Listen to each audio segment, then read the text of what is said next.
are that some of them, God willing, will be found alive.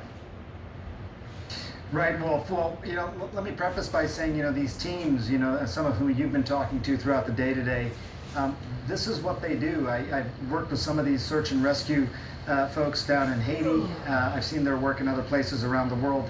This is what they do in terms of not only the search and rescue, but the investigation, as the mayor is describing, in terms of trying to figure out who was where, when, all of that. It's challenging work. When you start to look at the likelihoods of survival, Wolf, I mean, you can look at this in a very clinical way, statistically. We know that the vast majority of successful rescues happen within the first 24 hours, about 90%. And I'm talking, as you point out, mainly around earthquakes, which are a similar sort of metaphor in some ways. World Trade Center, Wolf, the last successful rescue that happened there was at 27 hours, just to give you a little bit of context. For people who are rescued after day 2, the mean is somewhere around 6 days or so. We're at 6 days now, Wolf, roughly. So this is sort of getting to be the outer boundaries of even some of the more, the longer term sort of rescues. So we're at that point. But there's so many factors, again, as you've talked about with people today: the weather, the status of the person at the time that the injuries, the collapse actually happened, access to water, all of these things matter. The type of collapse, you've talked a lot about the types of collapse, what happens in Haiti, for example. There are a lot of different types of collapses that happen in that massive earthquake. There were lean-to collapses, there were cantilever collapses. These are all terms that basically give you a sense of, are there going to be spaces within the rubble where someone could survive, these voids, so to speak. With the type of pancake collapse where you lose all the structural support at all 4 corners, that's harder. It's harder to find voids in those areas. So again, Wolf, it's conjecture. I know that it's still a search and rescue mission, again, from some of your reporting today, but you know what the statistics show at this point.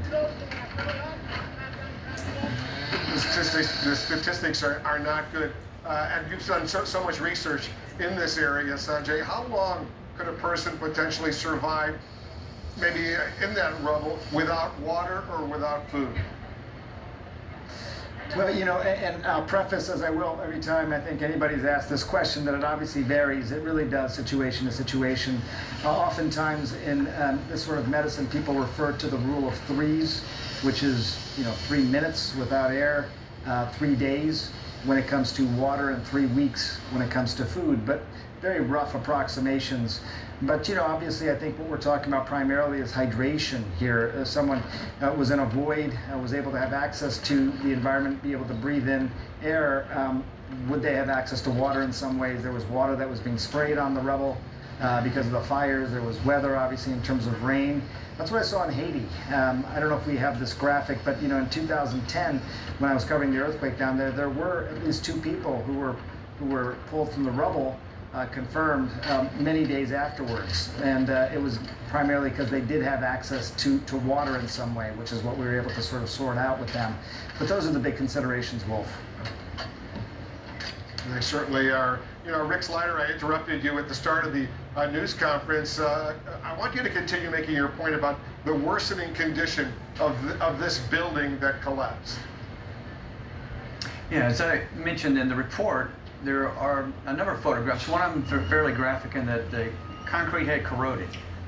From my view of it, and I've repaired many a building like this, that damage probably should have been addressed fairly quickly after that report was filed. The other thing that's of significance was the waterproofing, and they talked about the decks. When I read that, I gleaned from it that they're saying in the report that the whole slab had to be removed. To me, as a structural engineer, that's a significant portion. It's not just a patch, you're removing the whole thing. So those 2 factors, even in the report, they talk about the exponentially increasing in deterioration, which is true.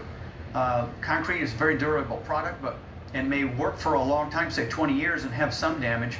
But once the cracks open, water gets in, the cracks and they accelerate, and the corrosion accelerates, and the damage may increase. What may have occurred over 20 years may now increase double that in 2 years. So that report also talks about that, and the report, the letter you mentioned about the board, or was mentioned earlier, that the material accelerated, and certainly over a 3-year period of time, that's considered likely.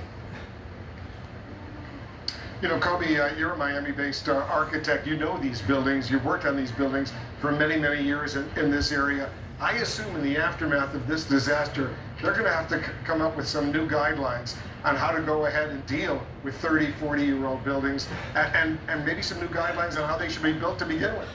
That process has already started. The government here, the inspector, and the engineers are very proactive. The same thing happened to us after Hurricane Andrew back in 1992. We basically rewrote our whole Florida building code. I believe that right now we're starting the same process. The inspections and the process, the biopsies that we will be doing to our buildings is going to be much more advanced, especially buildings that were built in this period of time, the 80s and the 90s. We will be looking at them very, very, very carefully. The issue here that we have, the opportunity that we have to learn from this, is that we have a new day. We have a new day to really take the new technology that we have, whether it's sonar, salinity tests by core drilling, whether it is to x-ray and see what the steel condition. We have the technology, we have the ability to do that, we just need to implement it. And once we implement it, as the good engineer said, we will be unstoppable. There's no reason for this to happen ever again. They got to learn the lessons of why it happened and then make sure it doesn't happen again. You know, Rick, I know you've seen these images obtained by the Miami Herald. Do these images help you as an engineer determine at least some of the factors that led to this failure? Yeah, actually that complements the opinions I have on the report. They've identified there's structural distress. The report identifies that. They've showed the photographs and locations. Even though the photographs on the Herald's presented on the south side of the pool deck, the expectation is that same level of damage is likely on the other side. Again, that's all of this is telling you there's structural distress. The fact that they reported that they were going to replace the entirety portions of the slab, all of that's consistent with the photographs presented by the Miami Herald. Kobe, when you see those pictures, what goes through your mind? It's just so sad because the building is rather young. The building was built in the 80s. We have restored building in the 60s. We have restored buildings in the 20s, just down the street. When this building was built, I was 18 years old. I was in high school. This building should really be maintained and restored. If we just maintained these buildings, we would have been in so much better shape. The problem is purely the maintenance of these buildings. As you can see, the delta between the existing neighboring building, which were built at the same time, and like the engineer said, what is the effect of the water? What is the effect of the report? What did you do after you got the report? And why didn't you take that action? If we would just take those actions, and if there's a vehicle today, which we're implementing, which will allow the homeowner association, because to be fair, generally speaking, homeowner association are not engineers, they're not contractors. They don't know what this really is and the ramifications. And I believe that we will have a vehicle now to protect these institutions and these buildings. And as you and I know, because we spent a lot of time with these condominiums, these associations, a lot of folks who own the condominiums, they don't want to have to pay a lot of extra money. All right, stand by. I want to go to Sarah. I want to go back to the news conference. I'd like to also add that I want to sort of supplement that story I told the other night about that 12-year-old girl and tell you where we are on that, because a lot of people have asked. The 12-year-old girl's name is Ellie Sheva. She lives with her mother, and her father and her uncle were in the building when it went down. She just happened to be staying that night with her mother. Normally, she goes back and forth. Last night, I met her brother, who flew in from Israel. He's 19 years old. His name is Avi. And we talked. He mentioned again, I think that his mother is suffering some financial distress, given that the father was paying the bills and now those funds are not available. She asked for assistance.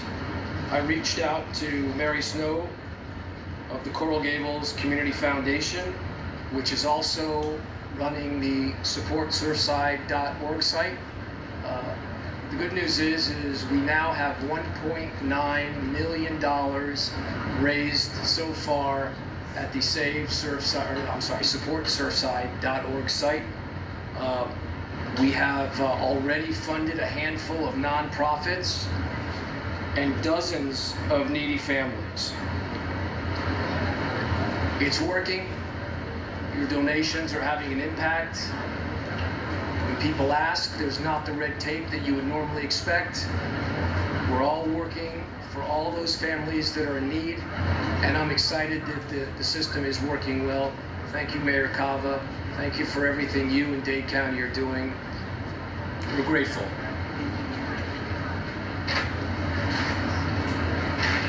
Thank you, Mayor. And the Creole translator, Leonard Leravour.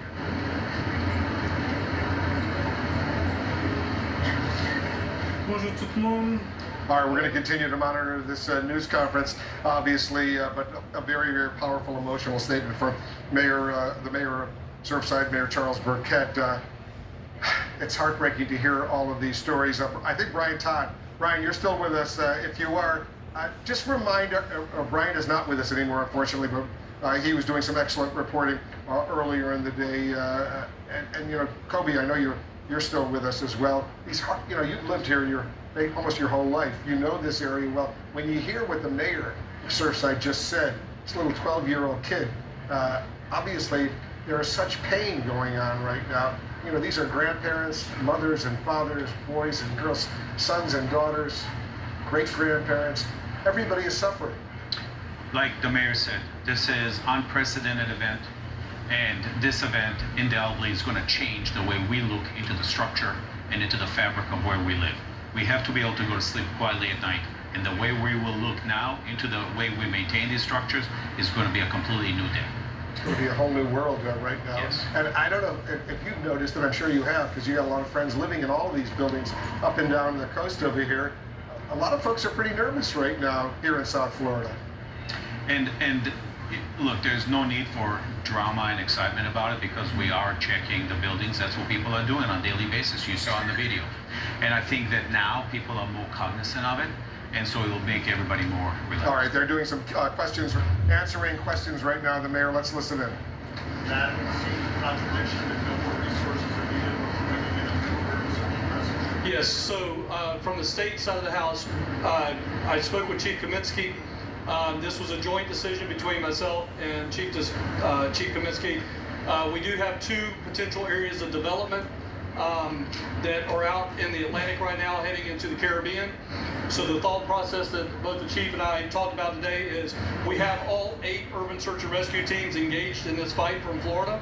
So we talked about doing a relief. So we have all the resources we need, but we're going to bring in another team to, if you will, backfill those resources, so that, again, there's no more needed resources in the numbers of people. But we want to rotate those out so that we can get some resources back in case in 7 to 10 days or so we may be dealing with some type of tropical cyclone.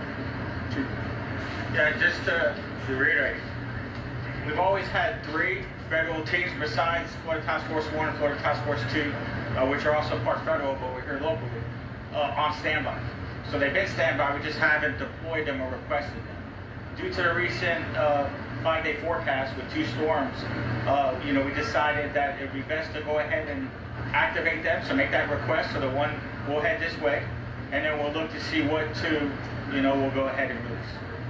And just follow up that anybody who gets the mayor, your thoughts and concerns about the stability of the building. What are engineers saying about the concerns about the stability of the building that's still standing? How concerned are you that it remains standing?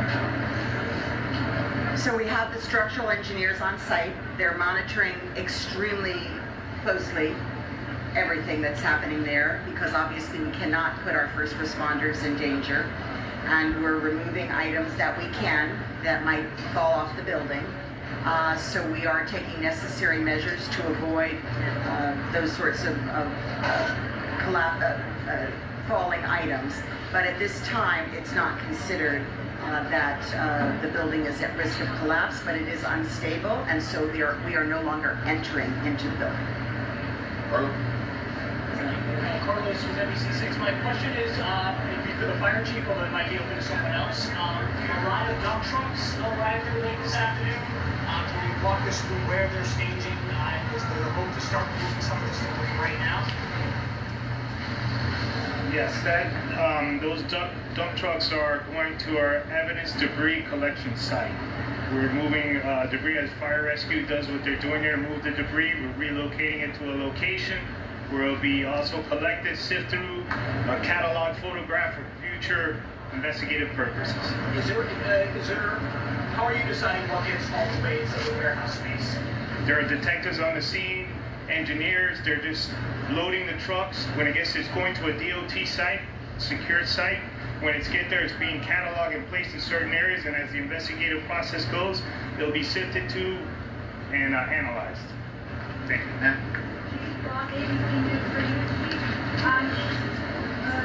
was a scanner report that there was a history with a first responder, and they confirmed that, and that's true, and if you can update on it. And also, do you have plans to shore up the building as a follow-up to that? When would that happen?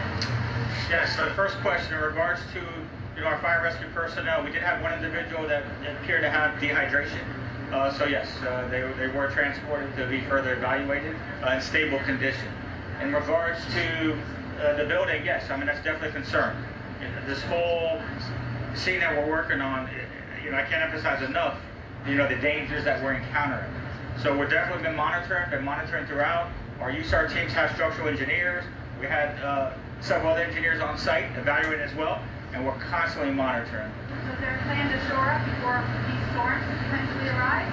No, well, that I can't comment. I mean, I think it'd be difficult in that sense right now. Again, our primary focus is our rescue efforts. So the chief and just kind of snowballs along with that. Like we are hearing that you guys are paying for debris actually coming from the standing part of the building. Is there any effort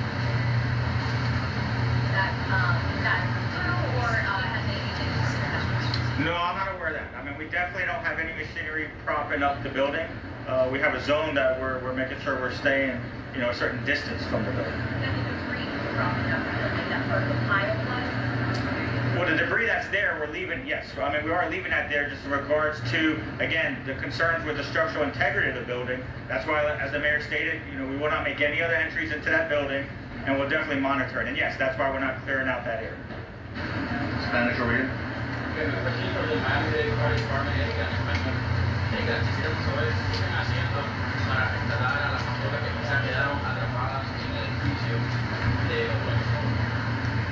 La pregunta es qué estamos haciendo para rescatar a las personas que están. Are you watching a press conference, of course, in Surfside, Florida? I'm Erin Burnett, and tonight the breaking news of Florida officials just moments ago at that conference telling us the latest of the deadly condo collapse, and they are saying that they have recovered another body from the rubble tonight. That puts the confirmed death toll now at 12, with 149 people still unaccounted for. This is we're hearing for the first time what first responders said when they arrived on site. In newly released dispatch calls, one firefighter comparing it to 9/11. 13-story building. We have a 13-story building with most of the building gone. This is going to be a high priority. We're going to need TRT. We're going to need a full assignment on this, everybody. 76 command. Well, with a quarter of the building that's left, we still have people standing upstairs that don't need to be evacuated. I see many people on the balconies. The building is gone. There's no elevators. This is nothing. I mean, it almost resembles the Trade Center. Some people are evacuating, saying they sound like they heard a bomb. You have people on the balcony shouting that they are trapped inside of their apartment.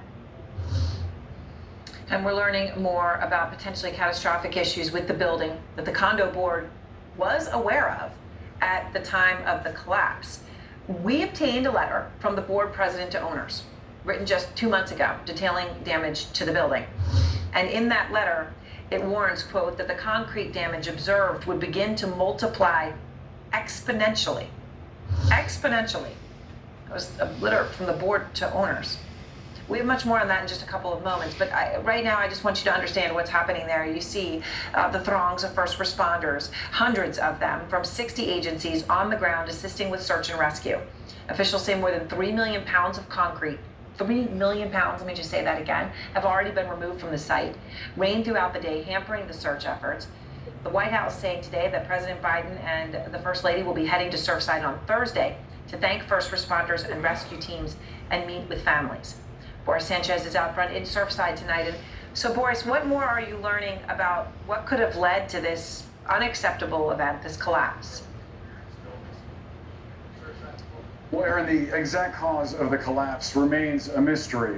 In fact, experts tell us that it could have been a combination of different factors that ultimately led to the tower coming down. Despite that, we are learning that there are mounting signs, red flags, that were potentially underappreciated or perhaps even ignored by building officials. We should also point out, for the first time, we're hearing dispatch audio, the conversations that rescue workers were having as the unthinkable unfolded. The building does not look stable. Of course, the building that's left, we still have people standing upstairs that don't need to be evacuated. As families brace for news about their loved ones tonight, new details emerging about structural decay inside Champlain Towers South. In a letter first obtained by CNN's Aaron Burnett out front, the condo board's president estimating the building needed $15 million in repairs, telling residents in April, quote, "The concrete deterioration is accelerating. The roof situation got much worse, so extensive roof repairs had to be incorporated." Adding, the observable damage, such as in the garage, has gotten significantly worse since the initial inspection. That initial inspection, a 2018 survey completed by a consulting company outlining major structural damage, including significant corrosion and cracking beneath the pool and entrance drive. The area